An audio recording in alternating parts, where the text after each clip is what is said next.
Hey guys, Veebat here with another V-Place, taking a look at the BF-109E, otherwise known as the Emil. The BF-109E is going to be one of multiple aircraft going down what is essentially the altitude fighter line for the Germans.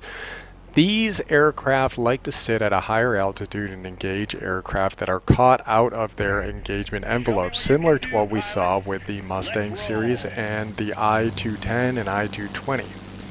Being that this is a Tier 5 aircraft, that altitude ceiling is relatively low, sitting around 5,800 feet, and the title of the video is The Whites of Their Eyes, and the reason that that's the title is that this gun system that it has, this harmonica gun system as I like to call it, of two 20s, a 15mm, and two 7.92 machine guns, overheats very rapidly, but if you can get all of those guns on target hitting consistently, you'll find that you're able to chunk away quite a bit of health very rapidly, and in a lot of instances can kill an aircraft in a head-on engagement very quickly, albeit you don't want to do that against a heavy, since they will dominate your very light and very under-armored airframe.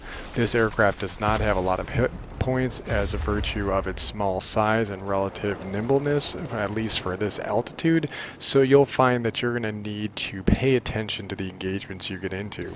Clearly, we were not paying attention to the aircraft that were inbound on our position and we got overwhelmed. So let's come back and see what we can do to help our team out yet again. Now we see the Spitfire directly above us. We are going to boost up using our standard tactic of getting up to altitude anyways, and I waited until I knew that I was in range of all of my guns, and look how quickly we were able to take out that Spitfire.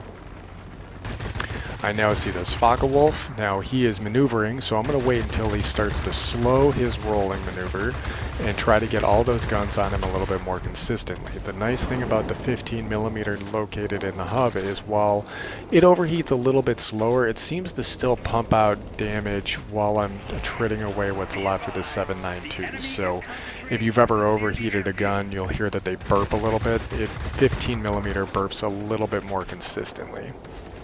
We are definitely caught in an engagement against a P-47 Bravo and an XP-50. Now the XP-50 is supposed to be up here, but 47, what are you doing all the way up here at 5,000 feet? You're supposed to be a pseudo ground attacker.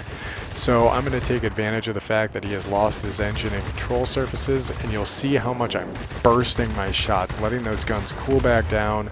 I let it loose at the end there because I knew the 7.92s would be able to take him out.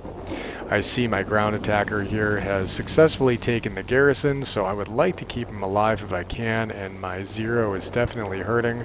So I'm going to go and head on this Spitfire. Unfortunately, he has the hit point advantage, and that turned into a ramming adventure, and neither one of us ended up winning. I did not get the kill, however. My teammate was able to finish him off, but it looks like the IL-2 may have a chance. Now I'm contemplating where should I respawn. Respawning over the airfield made sense earlier when I had some help, but right now there's only one blue triangle and a lot of red triangles, so let's not go there. Let's look at the zone that's probably closer to being captured and is closer to our original spawn zone. So let's go ahead and go to this garrison. It seems to be down to less than a quarter, but there, it looks like the enemy was able to take out our ground attackers. So let's get over there and see if we can take out what's left of that defender and see if we can flip the cap by taking out some of these bots. I already have two other blue triangles in this area, so allies are going to make things easier. I'm splitting the difference between these three aircraft, trying to make a decent target selection. Here comes the Boomerang, waiting for an optimum situation. I didn't want to keep the guns on him too long because I knew the Spitfire was coming in. That was a single pass, and look how much damage I put on that aircraft. Now he is going to win in a turning fight, but all I need to do is get a momentary pass on him, and I knew I could take the aircraft out.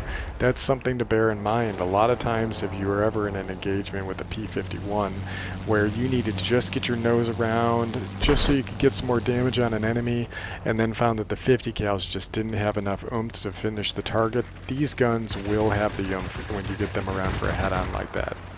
I see my ally is under attack from the Zero, so I'm going to come in and give him a hand. Always help your allies out. I definitely ruined his maneuverability. We finish him off, and now I see that there is a Focke-Wulf 190 chasing down my ally over here, and he is in a Japanese aircraft, which means he cannot escape.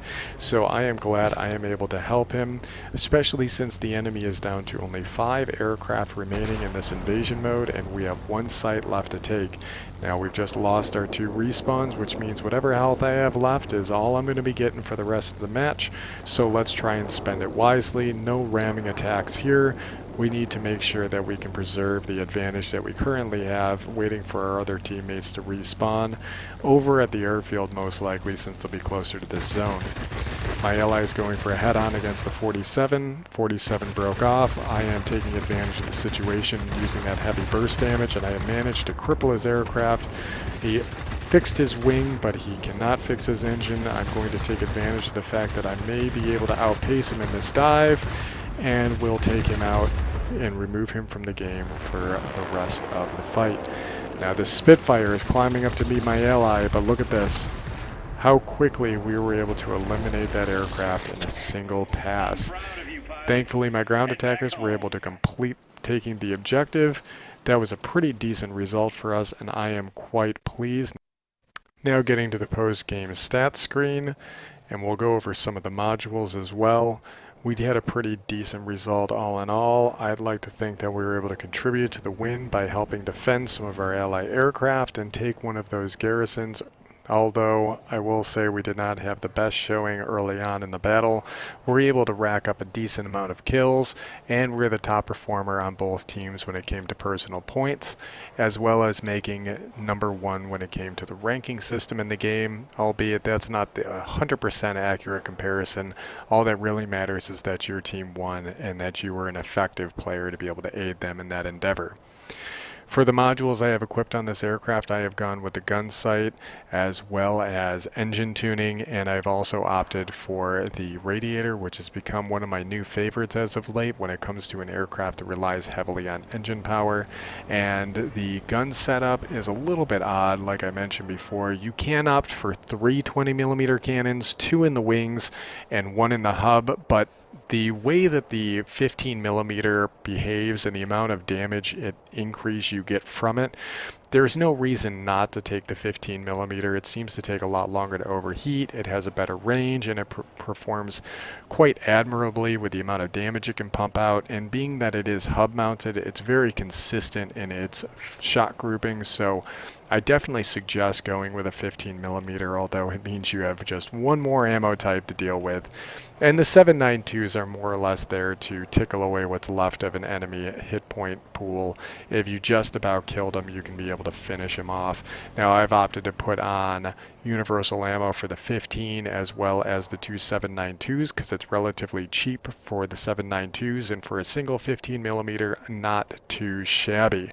Now, this is not the end of your weird harmonica gun styling. You're going to find that the next couple of aircraft are going to see a similar type of a trait, and we have a 109F as well as a 109G coming up. I hear the G is going to be a bit of a challenge for us, but once you get past it, you get the ME-209, which is an absolutely fantastic aircraft, and then after that comes the jet fighters, which is what we're really after, and they carry a set of 20mm cannons with much more consistent behavior in how those guns operate, and it will get rid of this harmonica system we've been dealing with since the beginning of running all of our German aircraft.